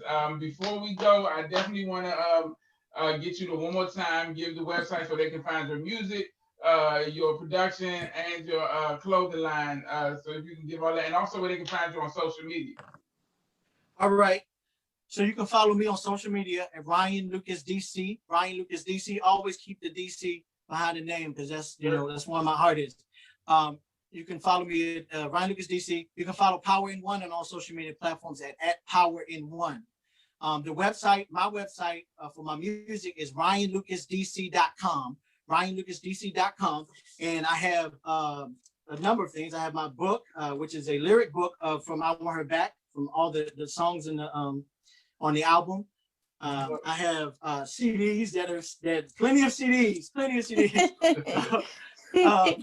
But there's also music, the digital. You can buy the digital music there online. I do have three projects on all streaming sites, but there are songs that are not on streaming sites on my Bandcamp site. So it's Ryan Lucas Bandcamp, where you can find the singles, as you mentioned, that I've been putting out. I think I'm going down in the direction where unless I'm convinced differently, I'm probably not going to be putting music on those multiple streaming sites for a while. I'm going to it's going to be directly through Bandcamp or through my website, ryanlucasdc.com. Yeah. You can follow Power in One. The website is pioclothing.com. We have a number of different shirts, sweatpants, sweatshirts, hats, t-shirts, tanks that you can check out. And all of them are dedicated towards you being you being the highest form of yourself. Right. Dope. Yeah, man. So, like I said, man, thank you so much for being the guest. These type of conversations are the ones that I always enjoy and get the most from. Just that open flow. We are sharing ideas, and it's really great to officially meet you again. Because, like you said, I think we met at the Anacostia Art Center that time. But yeah, we've been in the same room. Yeah, definitely. Yeah. And so. But yeah, the music is amazing. That's what. Thank you. And like I tell people, like one of the main reasons I do this is just to, get people on here that I, admire, look up to, their artistry, and just tell them that they dope. Because it's good to hear that. I appreciate it. Thank you so much. Definitely. Thank you for the time. Thank you, Dave. Thank you, Patrice. Thank you, Mike. It was great talking to you. Yeah, and continue to be great in all you do, and we'll continue to figure out ways to help support what you guys have going on. Thank you. Thank you so much, man. On behalf of myself, Super Dave, aka Mr. Incredible, Feminine Energy, Patrice Fruitfit Jones, and just Mike. You gotta say it the right way. Yes, Mike. Our awesome guest, Mr. Ryan Lucas. I want to thank you guys for checking out another episode of the Neighborish Livecast. We'll be back next week with more information, more education, and more fun. Y'all have a great week. Take care of yourselves and each other. Stay out of trouble, please. Absolutely.